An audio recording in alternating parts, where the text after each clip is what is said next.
Good morning. It's Monday, December 23rd. I'm Karen Hamstra and welcome to Title Talk. A bit of housekeeping first. There will be no Title Talk next week. We're all going on vacation in my department.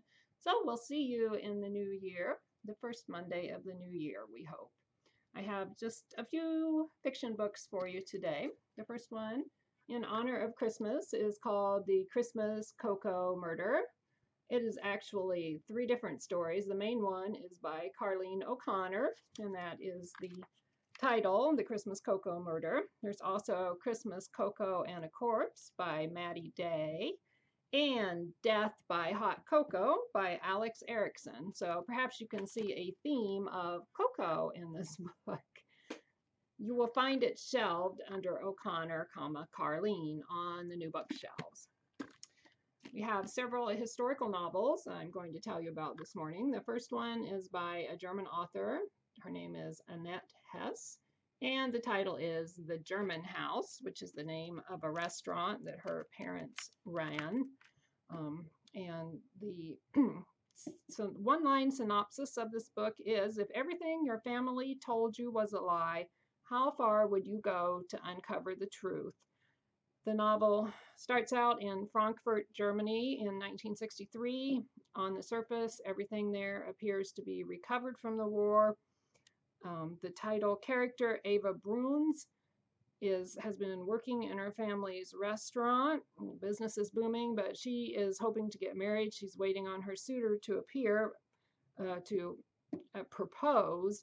I guess she actually works as a translator, but before he proposes, she gets hired for a job translating from Polish into German for some Polish people who claim to have had a horrible experience in a place called Auschwitz. And at that point, she begins to question some of what she has been told growing up. It says, the German House is an utterly enthralling and unprecedented perspective on the aftermath of World War II and the Holocaust, written by one of Germany's most exciting storytellers. So, The German House by Annette Hess. We have a new novel by a new novelist, an African-American man named Jeffrey Colvin, and the novel is called Africaville. And I chose to highlight this book because it is about an African settlement of former slaves. I want to say African American, but that's not true. They are from the American South, I believe Trinidad, and somewhere else, Haiti. And the settlement is just north of Halifax, Nova Scotia. And the book starts out, I believe, in 1918, or at least that's one of the major episodes when the Spanish flu comes around, goes up through modern times. It's received very good reviews, a novel based on a settlement of former slaves. And since that so mirrors our own county-wide experience with the Weaver settlement, come see our Weaver Settlement exhibit over the Christmas holidays if you haven't been here yet to our museum. And either check out Africaville or get your name on the hold list. I think it would be a good one. Alan Furst has a new historical novel called Under Occupation. As you probably can't see, but on the cover is the Eiffel Tower. So that's your first clue that it takes place in Paris. It is recommended praise for Alan Furst from people like Tom Hanks, the LA Times, Vince Flynn, and the Wall Street Journal. It is occupied Paris, 1942. In the dark, beautiful, treacherous city, the German occupying forces are everywhere, and so are French resistance fighters working secretly and bravely to defeat Hitler. And this is about a novelist named Paul Ricard, who is working for the resistance. Alan Furst himself lived in Paris for many, many years. He's now back in the United States, but it sounds like he should have a good background for writing such a novel as this. And then we have a new Irish novel by a well-known author named Neil Williams, or perhaps it's Niall, I'm not quite sure, called This Is Happiness. I have read some of this man's nonfiction books. from years ago, and he's a really good writer of nonfiction. So I can only assume that his fiction would also be good.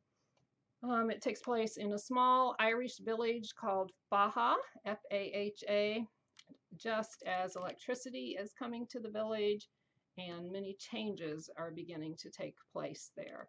Just a nice, gentle read from the Irish countryside, if you like that kind of thing. And again, the author's name is Williams, Niall, first name.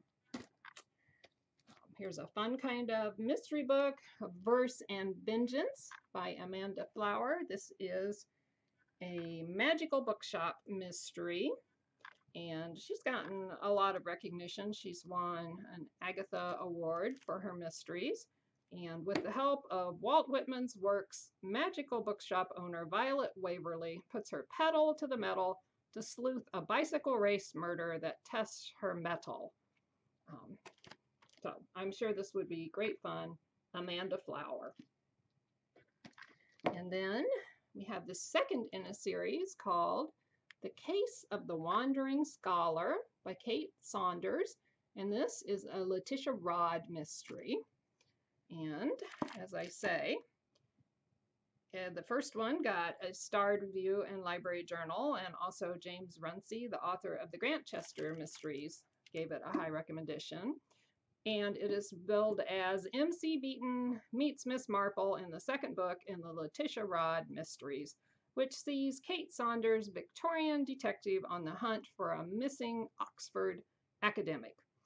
It actually takes place in 1851. Private detective Letitia Rodd is enjoying a well-earned holiday when she gets an urgent request for her services. Her neighbor, Jacob Welland, is a reclusive rich gentleman dying of consumption, and he wants Mrs. Rodd to find his brother, who has been missing for 15 years. And so we go from there. And as you can guess, female detectives back in 1851 Britain were not all that common. So I'm sure she had to deal with some prejudices along the way, and probably had a lot of fun too. And finally, we have The Clergyman's Wife by Molly Greeley, Greeley, Molly. This is a Pride and Prejudice novel, so it's a takeoff from Jane Austen's works. And the main character is Charlotte Collins, née Charlotte Lucas, and she is the respectable wife of Hunsford's vicar, and she tolerates the boring lectures of her awkward husband and his condescending patroness, Lady Catherine de Bourgh. She is intelligent, pragmatic, and ancient to escape the shame of spinsterhood, so she chose this life, and its quietness threatens to overwhelm her. And she makes the acquaintance of a local farmer, Mr. Tavis, and she begins to feel appreciated, and now she has to make some hard choices. So, Molly Greeley's new Clergyman's Wife.